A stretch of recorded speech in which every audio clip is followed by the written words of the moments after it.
And now, let's join ace broadcaster Mamode Akugha as he takes us inside the Niger Delta. Hello out there and welcome to the program. It's Inside the Niger Delta, the authentic voice of Nigeria's oil-rich region. I'm your regular host, Mamode Akugha. In our package today, elder statesman and foremost Niger Delta leader, Chief Edwin Kiagbodo Clark, speaks on two critical issues bordering on the development and progress of the Niger Delta region and its age-long marginalized people. Our lead story dwells on the near absence of federal character in appointments into top management positions at the Nigerian National Petroleum Corporation, NNPC. Next in our lineup is an update on the many intrigues greeting the ongoing forensic audit of the Niger Delta Development Commission, NDDC, which heightened recently with an alleged padding of the 2019 budget by the National Assembly and how the Niger Delta lost out completely in the 2019 budget, which the NDDC had 6 weeks to implement. To wrap it up into this package, we take a look at the status and gains so far of the OGONI cleanup project. Inside the Niger Delta, the authentic voice of Nigeria's oil-rich region, will be back in just a moment. Don't go away. Niger Delta Development Commission, NDDC, determined to make a difference. Welcome back. It's Inside the Niger Delta, the authentic voice of Nigeria's oil-rich region. Some Niger Deltans have thrown their weight behind the Pan-Niger Delta Forum PANDEF in its recent call on President Muhammadu Buhari to revisit the skewed composition of executive management of the Nigerian National Petroleum Corporation, NNPC, in disfavor of the southern part of the country, particularly the oil-rich Niger Delta region. Correspondent Chika Bodozie completes the story. President Muhammadu Buhari recently reconstituted the board of the NNPC at the expiration of a 4-year term approved legally for previous board members appointed in 2016. In the recent appointment, 5 persons of northern extraction, including himself as Minister of Petroleum Resources, were appointed as board members of the NNPC, while 4 slots were reserved for the south, which includes Nigeria's oil-rich Niger Delta region. However, before these new board appointments, the Pan-Niger Delta Forum, PANDEF, had in an open letter it wrote to the President Muhammadu Buhari, rejected what it referred to as the continued injustice against the Niger Delta people in the lopsided appointments in the NNPC and its subsidiaries and departments. According to PANDEF, while the North holds virtually all top management positions in the NNPC, the oil-producing zones of South-South, Southeast, and Southwest are left with 1 chief operating officer position each and a few senior and middle-level management positions in peripheral and incidental subsidiaries, departments, and divisions of the corporation, a situation PANDEF describes as insensitive to the plight of the Niger Delta region, which produces the bulk of the country's oil wealth and bears the brunt of oil production. We are educated people. We have competent people in the South. Anybody to say that we have no competent people, we have no people who are qualified, and those who are qualified are all from the North, is irresponsible of anybody to say so. So we are kicking out of 23 jobs, topmost job, from the group managing director to the general manager. They are all occupied. So we're by the Northerners. We are not there. Look at the entire list of appointed people. And it is not as if that they went for exams. They didn't go for exams. It was not advertised. It was an appointment. It was discretionary. It was by consideration. Look at the suit. Look at the pollution in this area. People that they have appointed, their communities don't even experience it at all. Look at what is happening in Bonny. People are dying massively. Even the aquatic life too, all those things, it does not affect them. They make money, they take everything away from here. our people should also have positions there. That corporation wouldn't have been there without the oil from the Niger Delta. So why do you kick us out and begin to manage the proceeds from our region without our people being there? So it is unacceptable. Pandef had in a press statement observed that it is significant to recall that the position of GMD of the NNPC was traditionally and rightfully reserved for persons from the South-South geopolitical zone, which produces about 95% of the nation's crude oil extraction. It won't be out of place, therefore, to ask for the restoration of that tradition. Is this list fair enough? Will this list still maintain the friendship and the unity in this country? This list, is it fair to all concerned, all stakeholders? This list, does it not feel that it will further divide us? If we love this country, we should be sensitive to our diversity. We should consciously even integrate people that have not been participating. Consciously, it is not as if it is out of merit. Well, consciously, for the fact that we want this Nigeria not to be divided, we want one indivisible entity called Nigeria. Although the recent constitution of the NNPC board reduces its northern membership from 6 to 5, it is viewed as a partial response to public outcry against geopolitical and ethnic infractions. Foremost human rights lawyer Femi Falana describes it as a breach of the Federal Character Commission Act and the 1999 Constitution, which in Section 14, subsection 3, provides that there shall be no predominance of persons from a few states or from an ethnic or sectional groups in the composition of the government and its agencies. In line with the principles of equity and fairness, the government of President Muhammadu Buhari has been called upon to further revisit his appointments into the top management of the NNPC. The source of livelihood of the nation lies on the south-south, and the negative impact of the oil we are talking about, because the NNPC is basically on the issue of how to control the management of the oil wells.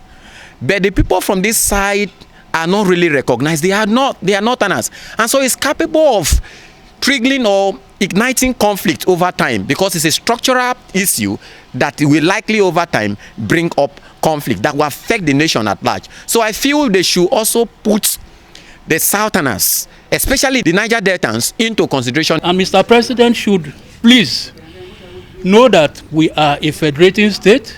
There is what we call federal character, and we should apply justice in whatever we do, so that we will not have crisis, we have more of peace in the country, and then go on as one country. I'm not warning anybody, but I'm advising strongly that there may be no peace. You cannot treat some people with all their resources surrounding them. They have no water. They sit on water. They have no water to drink. They have no electricity. What type of country do we belong to? And I'll continue to speak my mind on issues affecting Nigeria and Niger Delta in particular until God calls me home.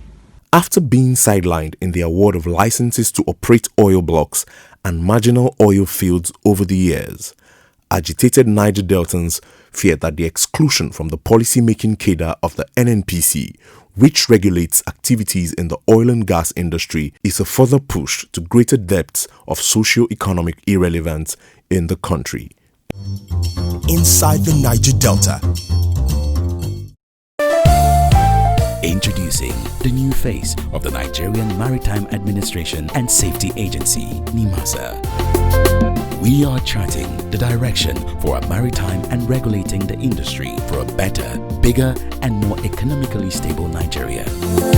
Evolved to serve you better. We are NIMASA. New face, rejuvenated service. NIMASA.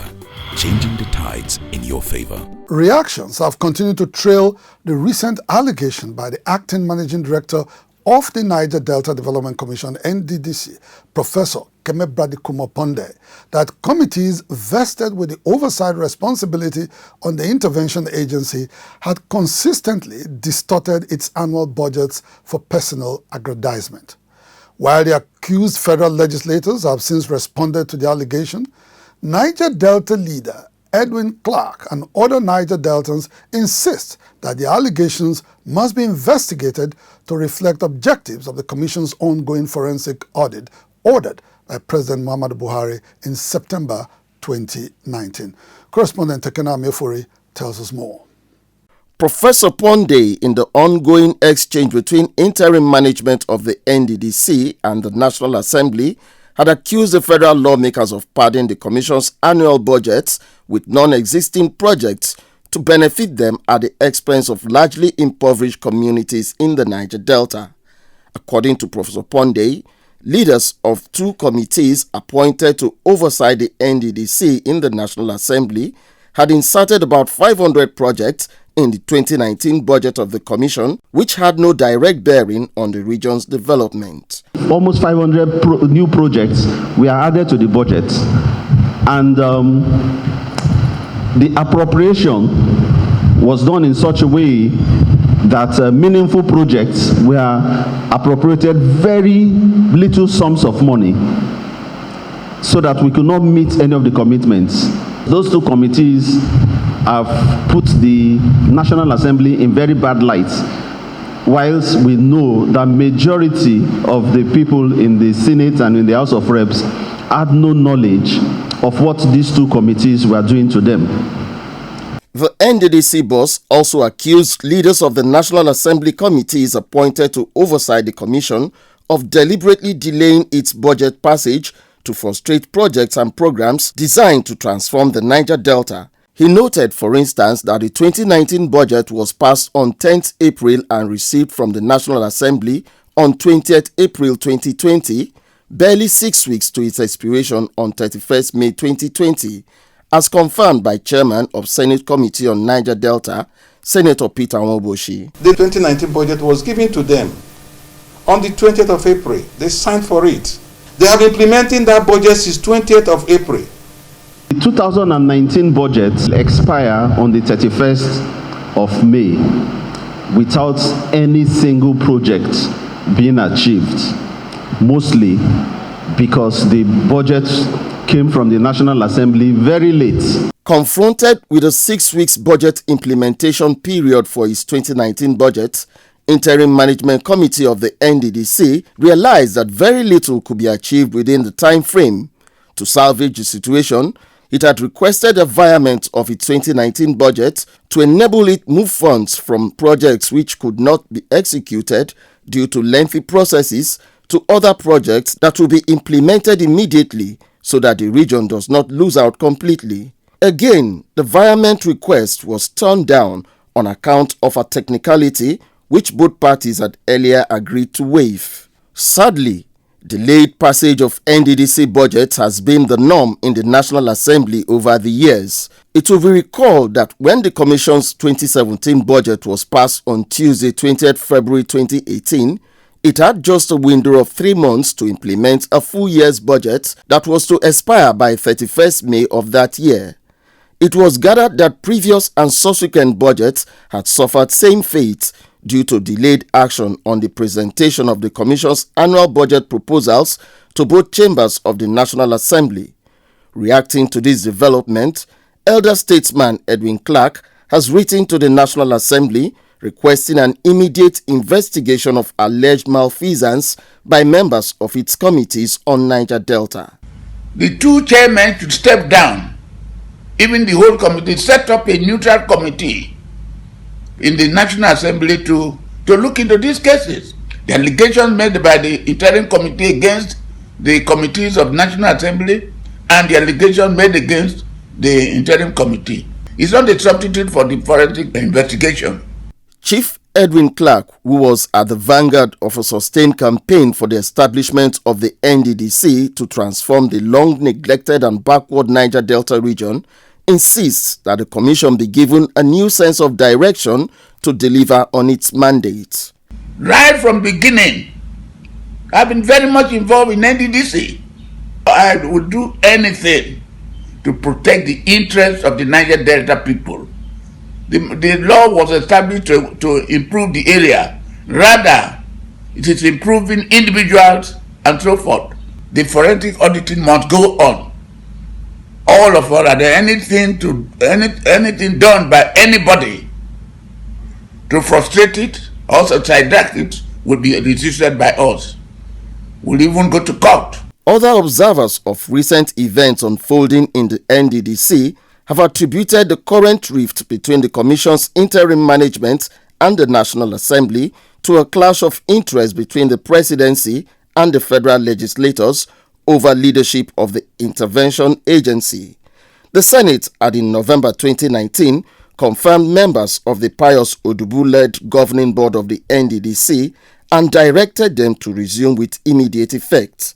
The lawmakers' action was in spite of the fact that the president had kept the board in abeyance upon realizing that it was wrongfully constituted.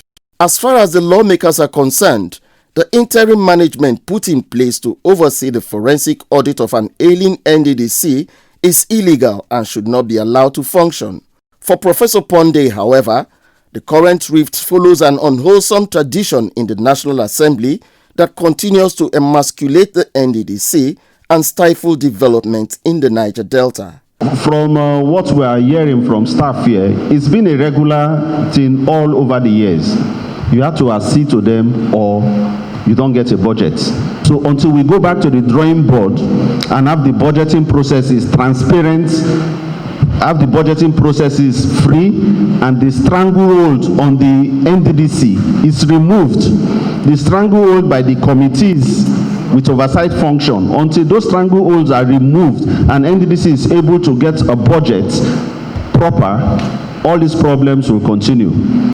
After taking a close look at intriguing politics greeting the ongoing forensic audit of the NDDC, not a few Niger Deltans have prevailed on members of the National Assembly to sheath their swords in the collective interests of their region. When a system goes wrong, you can bring in a group, a collective to clean the huge and stable before you now say, okay, I'm appointing this number of people as board members for this term. Let the interim management committee be allowed to function. You allow the interim management committee do their job by supervising these forensic audits. They've been there all this while. They have not called for that forensic audit. Mr. President has graciously done this so as to fight the roots going on in that system. So why do you want to distract them? Let them finish the forensic audit, okay? Once they finish the audit, then they can institute a new audit to audit these particular people in this short time, okay? And let's see. Because no matter how bad it may be, I don't think that people who are there for 3 months or 6 months will cause as much devastation as those who have been there for the last 15, 18 years. Inside the Niger Delta. Minister for Environment, Dr. Mohammed Abubakar, says the ongoing Ogoni cleanup project is on course and has created not less than 765 jobs for Ogoni people under the livelihood program of the Hydrocarbon Pollution Remediation Project, HYPREP. Dr. Abubakar made a disclosure recently during an interministerial performance briefing session of the Federal Executive Council at the Presidential Villa in Abuja. Correspondent Lovely Ofigo has details. In August 2019, Mohammed Abubakar was appointed Minister of Environment. With his appointment, Dr. Abubakar automatically became chairman of the Governing Council of HYPREP, which is in place to coordinate activities for the environmental remediation of oil-impacted sites in Ogoniland. After a close monitoring of remediation efforts on crude oil-impacted sites during his many visits to Ogoniland, the Environment Minister recently informed President Buhari and fellow cabinet members that in line with the project's policy on local content, no fewer than 765 Ogoni people have been offered employment. The Ogoni cleanup of the 21 plus 36, we have already created 765 jobs currently, and more are coming. In its drive to provide alternative livelihoods to oil-impacted communities in Ogoniland, the project coordinating office has trained Ogoni women and youths in several vocations and crafts under its Sustainable Livelihood Program. According to Dr. Abubakar, over 400 Ogoni women have benefited from the Economic Empowerment Program. Program that is starting on training of 400 women in the areas of agriculture, aquaculture, and poultry. This is all way of improving the livelihood of those people. The ongoing environmental cleanup exercise is in line with recommendations of the United Nations Environment Programme, UNEP, that a scientific approach be adopted to remediate oil-impacted sites in Ogoni land to restore them back to full productive health. As the Environment Minister submitted at the recent Federal Executive Council meeting, the entire exercise would be incomplete without restoring livelihoods lost to several years of ecological damage occasioned by crude oil exploration and exploitation in Ogoni land. Inside the Niger Delta. The Akwa Ibom state government says it's not averse to an out-of-court settlement on the charges it brought against Uyo-based journalist KUFRE Carter, who is currently standing trial for alleged character defamation of the State Commissioner for Health, Dr. Dominic Ukpong. Attorney General and Commissioner for Justice in Akwa Ibom State, Wemedimo Nwoko, gave the hint while commenting on the case shortly after it came up for hearing recently in Uyo, the Akwa Ibom State capital. KUFRE Carter, a staff of XL 106.9 FM Oyo, was arrested and detained on the 27th April 2020 by operatives of the Department of State Services on the orders of the Akwa Ibom State Government for alleged defamation of its Commissioner for Health, Dominic Ukpong, whom he criticized for poor handling of the COVID-19 outbreak in the state. The accused was subsequently arraigned on a criminal defamation charge. During the trial of the accused last week in an Oyo High Court, the star prosecution witness in the case, Dominic Ukpong, whose character was allegedly defamed, did not show up, as he was said to have been occupied with the growing menace of the COVID-19 in Akwa Ibom State. Speaking shortly after the trial, the State Attorney General and the Commissioner for Justice hinted that the state was willing to settle out of court. But let me say that there is nothing on the face of the earth you can say it's not possible. So if there is a possibility of the matter being resolved out of court, I don't know exactly which turn it would take. But let me say that the state government is not a government that does not listen or is averse to discussing anything with anybody. In his reaction, counsel to the accused, Anyebe Effiong, frowned at the absence of the star prosecution witness in court. While we are not opposing the application for adjournment, we needed to draw the attention of the court that at the time the charge was brought, the nominal complainant knew that he's the Commissioner for Health. He knew he was the public officer. Yet he brought the case. So having brought the case while he's still serving as the Commissioner, we were just telling the court that we do not want to hear again that he cannot come to court because he's a Commissioner for Health. Because when he brought the case, he was a commissioner and he knew. So he has to come to court. Narrating his ordeal while in detention for 31 days, Mr. KUFRE Carter said he went through physical and psychological trauma. I think I went through a lot, both psychological and physically. You can see my body, it's taken a toll on me. 31 days incarcerated without access to my family, to my friends and loved ones, and even my counseling. I think it's something that will take a blow psychologically on anybody. I wasn't kept in the best possible conditions. I was handcuffed and treated like an animal. So it's not something I think I will forget in a hurry. I still have flashes of the cells I was being kept and the conditions I was meant to go through, and also the rudeness and the impudence of the DSS officials. But like I said, it's not something I want to go through or wish my worst enemy. The next trial date has been adjourned to 17th July 2020. Inside the Niger Delta. Indigenous oil giant BELEMAOIL Producing Limited has disowned a fake online publication tender for the development of its oil field OML 55. According to BELEMAOIL, a fake publication of tender opportunity signed by one barrister Idowu Omorodion purportedly calling on investors to invest in the development of OML 55 block located within the swampy and shallow water acreage in Rivers State has been circulating on social media and some other online platforms. BELEMAOIL described the online advertorial with the headline, Joint Venture Partnership Oil Block OML 55 available in Nigeria, only for serious investors as a huge scam.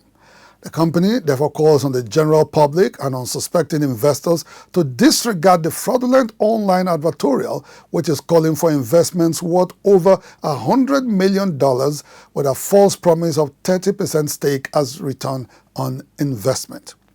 The statement, signed by Head of Public Affairs Samuel Abel Jumbo, BELEMAOIL, which is the bona fide oil operator of OML 55 in joint partnership with the NNPC, says it has no plan whatsoever, either now or in the nearest future, to call for investments for the purpose of developing its OML 55 oil field. Belema has therefore called on all security agencies in Rivers State and the Niger Delta to take steps to checkmate the nefarious activities of these fraudsters. And that's the size of our package for today. Inside the Niger Delta, the authentic voice of Nigeria's oil-rich region, will be back same time, same station next week. Until then, you can follow us on our social media handles showing right now on your screen. Until next week, remember to always wash your hands, maintain proper hygiene, and keep safe social distance to avoid contracting the deadly coronavirus disease. I am Mamode Akugha. Thank you so much for watching, and bye for now.